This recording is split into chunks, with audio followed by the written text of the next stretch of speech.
Welcome to our genealogy class. Google Earth Pro transports you anywhere on Earth to view satellite images, maps, terrain, and buildings in 3D. You can discover rich geographical content and save customized maps, then share them with relatives and other genealogy enthusiasts. In the past, Google Earth Pro cost over $400, but now it's free. Today, I'm going to show you some of the things you can do with Google Earth Pro that will help you learn more about the ancestors you're researching. So here's what we'll cover today. Why use Google Earth Pro? Some of the Google Earth Pro features. How to get started with Google Earth Pro. Finding your ancestors' home. Plotting land with Google Earth Pro. Using Rumsey historical maps with Google Earth Pro, and where to find more information on Google Earth Pro. Google Earth Pro sounds pretty technical, so why would I want to learn how to use it for genealogy? You can use Google Earth Pro to find your ancestors' home. You can see what the terrain was like around your ancestors' home. You can compare the home place from then to now. You can find current day images of the home place, and you can compare them to historic maps if historical maps are available for that place and time. You can compare the locations of relatives' homes to see how far they would have traveled to interact with one another. You can also find and view your ancestors' cemetery. If you want to tell your ancestors' life story in an engaging way for your non-genealogist relatives, you can even make a virtual tour of your ancestors' life. These are just some of the things you can do with Google Earth Pro. When you first open up Google Earth, a box comes up, Navigate in Google Earth.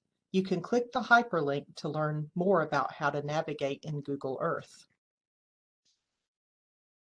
Google Earth Pro has 3 panels in the navigation area on the left side of the screen.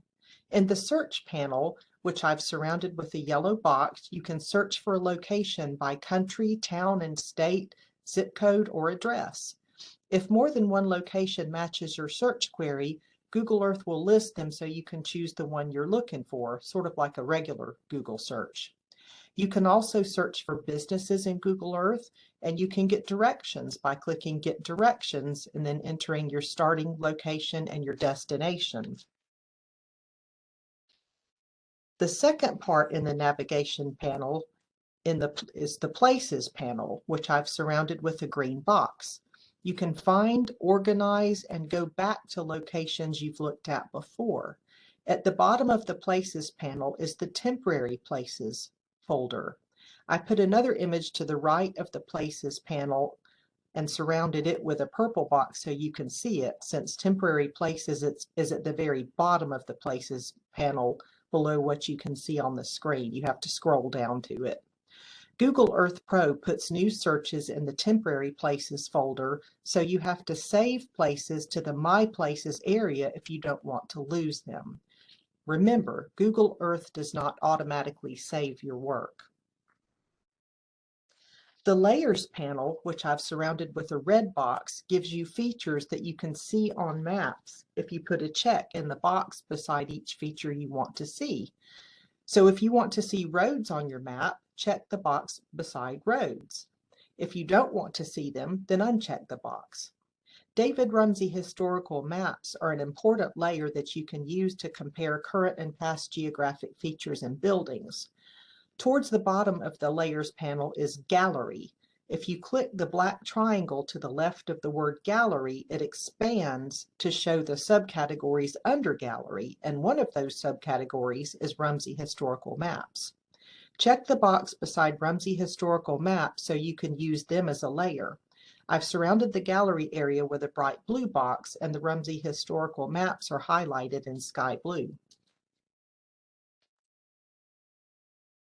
To install Google Earth Pro, go to www.earth.google.com/earth/versions. You're given 3 versions to choose from: Google Earth on the web, Google Earth on mobile, or Google Earth Pro on the desktop. You want to choose Google Earth Pro on the desktop on the far right of the 3 choices that I've surrounded with a yellow box. Click Google Earth Pro on desktop. The next screen that appears, you'll click Download Google Earth Pro on desktop that I've surrounded with a yellow box. Then click the blue Accept and Download box. The downloaded file is going to appear on the bottom left-hand corner of your computer screen. Click the upside down triangle in the little gray box to get menu choices, then choose Open when done at the top of the menu. I've surrounded this area of the screen with a yellow box so you can see what it looks like. Once you have downloaded Google Earth Pro, it'll take you to a thank you page.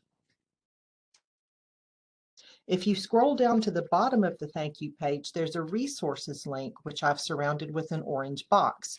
If you click the resources link, it will take you to a page about available resources. If you click on Google Earth Education, you can see information on how to create stories, grid lines, time lapses, and more. Once you've downloaded Google Earth Pro, you're still on Google Earth's website. To get to your Google Earth Pro, you have to close or minimize your browser window and go to your desktop shortcuts. The Google Earth Pro shortcut is a gray globe with wavy lines on it. I've surrounded the one that's on my computer screen with yellow box to help you see what it looks like. Double-click the shortcut to launch Google Earth Pro. I'll show you how the desktop and web versions of Google Earth Pro are different. The desktop version is on the left side of the screen, and it has the navigation control panels on the left side of the screen, like I've already showed you. The web-based version, which is on the right side of the screen, does not have the same navigation control panel on the left side. While Google Earth Pro is a desktop version, it does rely on the internet to import data. The reason it does it that way is because the data can be updated frequently and then the program runs faster. Now that I've shown you Google Earth's basic controls and how to download the software, let's look at how it can help your genealogy. Have you ever wondered exactly where your ancestors' home place was and what it looked like? Google Earth Pro can show you if the house still stands. First, you need to get clues from your genealogy records to find out where the ancestor's home was located. Census records, city directories, land records, old letters, and oral history are all good sources of information on where the home was located. Here's an example of finding an ancestor's home address in a historic newspaper collection. This is the August 28, 1932 wedding announcement for my paternal grandparents. It gives the address that they moved to after the wedding, 207 South Barksdale Street, Memphis, Tennessee. In Google Earth Pro, I entered in the address from the wedding announcement, 207 South Barksdale Street, Memphis, Tennessee. The home location is shown by the red dot in the middle of the screen that I've surrounded with an orange box. To see the street view of the house, you're going to take your mouse to the top right corner of the screen, which will make a set of navigational controls appear.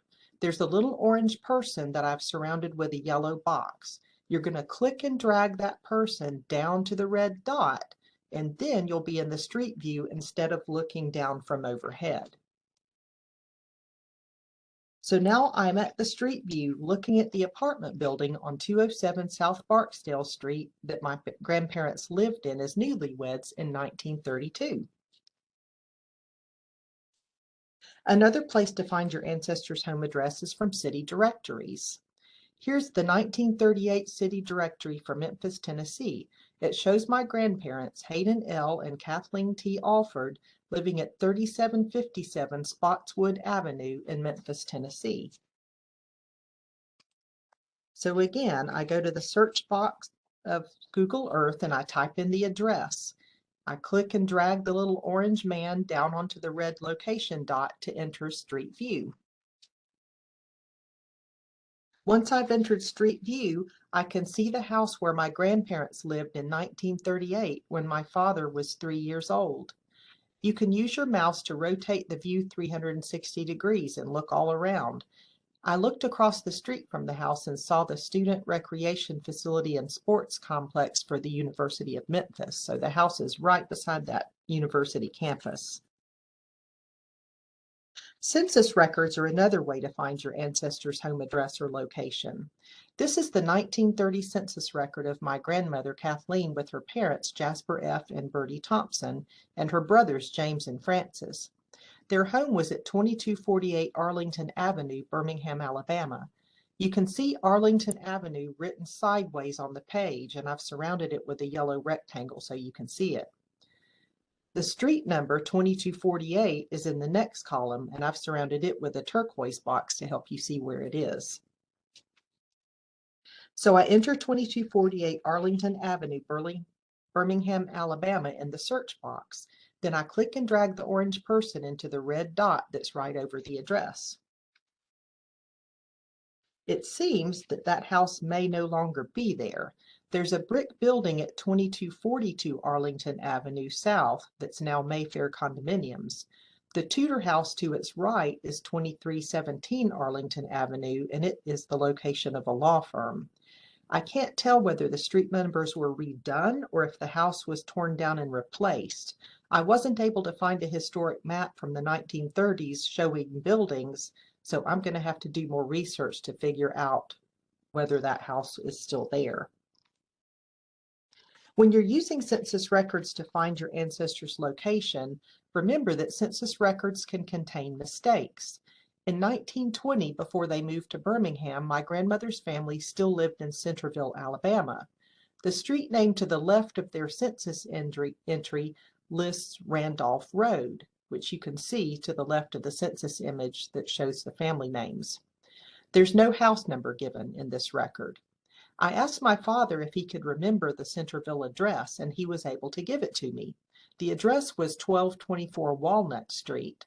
I saw Walnut Street written on the census 2 pages away from where my family member's entry was. So just be careful for that when you're looking for the addresses. So I entered 1224 Walnut Street, Centerville, Alabama, and I was able to see the house where they lived in Centerville. Across the street from that house was the Bibb County Courthouse. I already knew that my great-grandfather Thompson was a judge, but I hadn't realized how close the house was to the courthouse. It's fun to imagine him walking across the street to go to work or walking home for lunch. So you can see how Google Earth Pro can help you fill in details about your ancestors' lives that you wouldn't get from looking just at census or other records. What if your ancestor lived out in the country where there were no city directories? What if your ancestor lived before census records gave details like street addresses? If your ancestor bought federal land and received a patent from the government, you can find and plot the land using that legal land description. To do this, you start with the Bureau of Land Management's General Land Office Records website at glorecords.blm.gov. Then click Search Documents, which I've outlined with a red box. You're taken to a search page. From the drop-down menu, I selected the state and county where the land was located, and I entered the name of my ancestor who bought the land, William Thompson. Then I clicked the orange Search Patents bar on the bottom left-hand side of the screen, which I surrounded with a green box. My results list shows 3 pieces of land that my ancestor purchased. I'm focusing on the first tract of land that he acquired, which he purchased on the 16th of October, 1834.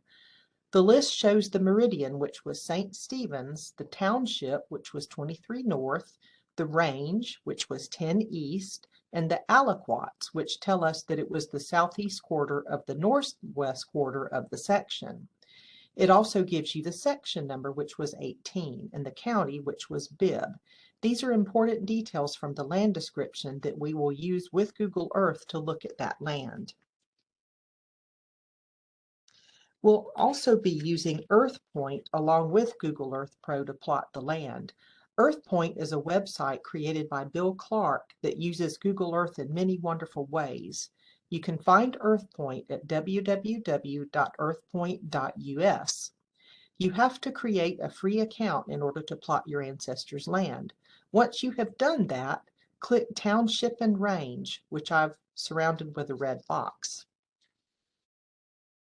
On the Township and Range Search by Description search query field, I use the drop-down menus to select the state of Alabama and the St. Stephen's Meridian, Township 23 North, Range 10 East, and section number 18.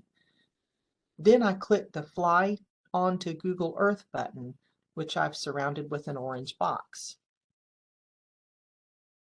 Now that I've flown to Google Earth from EarthPoint, I can see the township outlined in an orange box and the section outlined with a smaller purple box.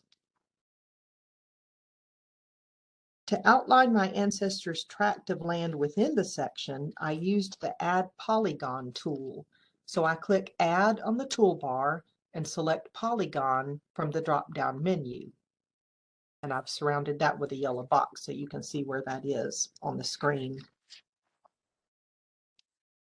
I can name the polygon William Thompson's 1834 land and save it to my places so I don't lose my work. I click on each of the four corners of where the land was located to make the square that shows exactly where that plot of land was. Remember, it was the southwest corner of the northwest quarter. So I used the purple dot in the middle of the purple section to help me guesstimate the location of the southwest quarter of the northwest quarter. I marked all four corners, and then that shows where that land was. I can choose the color of the outline and the fill that I marked the land with. I chose a white outline and a turquoise fill, and I made it 40% opaque so that I can see through it. After I marked the land, I clicked File, Save, Save to my places so that my work was not lost. Because remember, Google Earth doesn't automatically save. I've surrounded this part of the menu bar with a yellow box so you can see what it looks like. Now that I've marked the location of William Thompson's 1834 purchase, I want to see what is on the land now and what is the current address. After I blow up the image, I can see a big building on the north side of the property, and I can see the building's name in white letters just above it, Catawba Christian Academy. You may not be able to see those, they're pretty small. I click and drag the little orange man from the top right corner of the toolbar down to the south side of the property. The mailbox that I see has numbers on it, but I can't make out what they say. And then the sign that's in front of the school does not give the address. So I Googled Catawba Christian Academy and saw that its current address is 2415 Montevallo Road, Centerville, Alabama, 35042. So Google Earth Pro, along with EarthPoint and a little detective work, was able to show me what my ancestors' land looks like now and what's located on the property. Google Earth Pro can also overlay historical maps from the David Rumsey map collection on top of current-day Google Earth Pro images of a geographic location. The maps are automatically geo-referenced, meaning that they're lined up properly on top of one another. So I typed Mississippi in the Google Earth Pro search box, and I made sure that David Rumsey maps were enabled by checking the box in the Layers panel. If there are David Rumsey maps for a location, you'll see a little yellow, green, and red compass icon. There are two David Rumsey maps for Mississippi. One is of the Mississippi River in 1775, and the other is for the Mississippi River in 1858. I'm more interested in the 1858 map, so I click on the icon that's near the bottom of the screen. Once I click on the Rumsey Historical Maps icon, a little information panel pops up. It tells me to click on the map thumbnail to overlay the map on Google Earth. So I click on the thumbnail. Once I clicked on the map thumbnail, it lines up the historical map with the present day map. You can adjust how transparent or opaque the historical map is by clicking on the blue square that says Adjust Opacity. It's a little button at the bottom of the Places panel. I put an orange box around it so you can see where it is on the panel. Once you click the Adjust Opacity button, a slider bar appears that allows you to adjust how transparent or opaque the historic map is. I put an orange box around the slider bar to make it easier for you to see. You can also see that the historical map image is more transparent than it was on the last slide. If you look at the Mississippi River just above Baton Rouge, you can see how the river has changed from 1848 to now. If there are no David Rumsey maps available for the location you're researching, see if you can find a different historical map of the area. You can find historic maps from the Library of Congress's online collection, from census enumeration maps, or state archives collections, among others. If you find a good map, you can save it to your computer and add it to the image overlay yourself. I don't have time today to show you how to do that, but some of the information resources I'll share with you give you instructions on how to do that. Since there are more things that you can do with Google Earth Pro than I have time to show you, let me show you other resources you can use to learn more about how to do those things. Lisa Louise Cook is a wonderful genealogist and teacher. Go to her website, lisalouisecook.com, then click Podcasts in the blue navigation bar at the top of the page, then click Free Genealogy Gems Podcasts. On the right side of the page, you'll see a list of categories. Select Google Earth as your category. Lisa has 20 podcasts on how to use Google Earth, so you can see how many things there are that you can do with it.